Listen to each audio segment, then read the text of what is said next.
Om Swastiastu. Assalamualaikum warahmatullahi wabarakatuh. Salam sejahtera untuk kita semua. Salam Namo Buddhaya. Salam harmoni. Adik-adik yang Ibu kasih, pada kesempatan ini kita akan membahas tentang peralatan studio audio.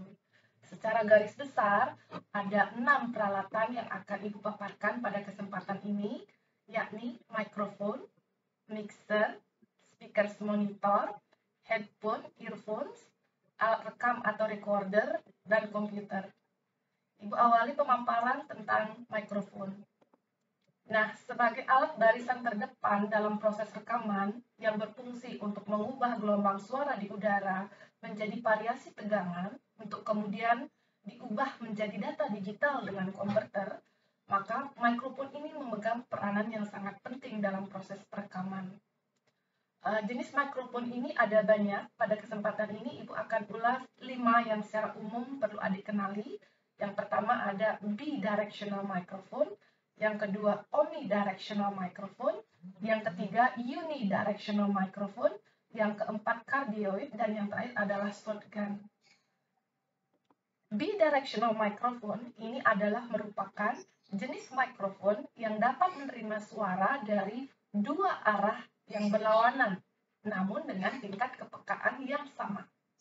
Sebagai contoh nampak pada layar, adik bisa lihat Royer R10 ini merupakan salah satu contoh bidirectional microphone karena bisa menerima suara dari dua arah yang berlawanan, depan atau belakang, dan juga samping kiri atau samping kanan.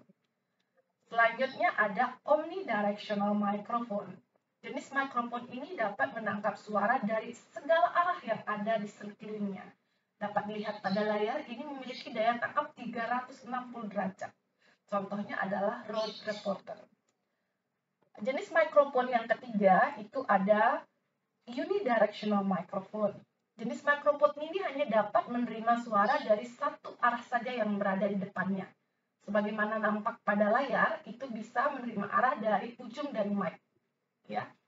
Dan hal ini berkaitan dengan jenis mikrofon yang keempat, yakni cardioid microphone. Jenis mikrofon ini sama dengan unidirectional microphone, hanya saja daya jangkauannya lebih luas dari unidirectional microphone. Selain pada ujung mikrofon, di sekeliling mic-nya juga bisa menerima suara. Nah, jenis mikrofon yang terakhir itu ada disebut dengan shotgun microphone. Nah, melihat namanya dan juga bentuknya, ini mirip senjata laras panjang. Artinya, mic ini digunakan untuk menangkap suara dengan jarak yang cukup jauh ya, atau sumber suara yang sulit dijangkau. Maka, digunakanlah jenis mikrofon shotgun microphone. Nah, adik-adik, itu dia kelima jenis mikrofon yang Ibu sudah paparkan. Semoga bisa dipahami perbedaannya. Perbedaannya terletak pada daya tangkap suara ya, dan juga jarak. Baik, selanjutnya setelah mikrofon, Ibu akan sampaikan tentang mixer. Mixer ini merupakan alat untuk menguatkan dan menyeimbangkan beberapa sumber suara untuk nantinya menjadi satu keluaran yang memenuhi kriteria sebagai input alat perekam. Jadi di sini dimix dulu suara-suara yang memang diperlukan, setelah itu menjadi output, dan outputnya ini menjadi satu input untuk alat perekam. Ya. Selanjutnya ada speakers monitor. Nah, speakers monitor ini digunakan untuk memonitor ya suara, baik pada saat proses rekaman maupun ketika mendengarkan hasil rekaman. Untuk jenis yang keempat, jenis alat yang ada di studio audio yang keempat itu ada headphone atau earphones. Nah, alat ini penting digunakan terutama oleh orang-orang yang ada di dalam studio ketika menerima perintah-perintah ya dari pengarah acara atau dari juru suara atau dari direktur. Nah, tentang tim produksi ini kita akan bahas pada pertemuan selanjutnya ya. Jadi earphone ini benar-benar berfungsi penting untuk menentukan kapan seseorang mulai bicara, berhenti, dan seterusnya. Maka digunakanlah earphones ini untuk mendengarkan perintah-perintah ya dari pengarah acara atau juru suara. Yang kelima, peralatan yang ada di studio audio itu ada alat rekam atau recorder. Nah, Alat rekam atau recorder ini diperlukan ketika merekam suara-suara yang mungkin tidak bisa direkam pada saat perekaman live berlangsung. Misalnya kalau itu sumber suara berupa rekaman dengan narasumber sebelum perekaman di studio audio, bisa direkam dulu dengan menggunakan alat perekam ini. Alat perekam ini juga berkembang semakin canggih ya, atau bahkan sudah ada yang terintegrasi pada smartphone yang dimiliki. Tinggal mengunduh aplikasi alat perekam yang sesuai dengan aplikasi yang memang cocok dengan alat smartphone yang dimiliki. Nanti bisa diunduh baik itu pada Play Store maupun pada sumber-sumber lain ya.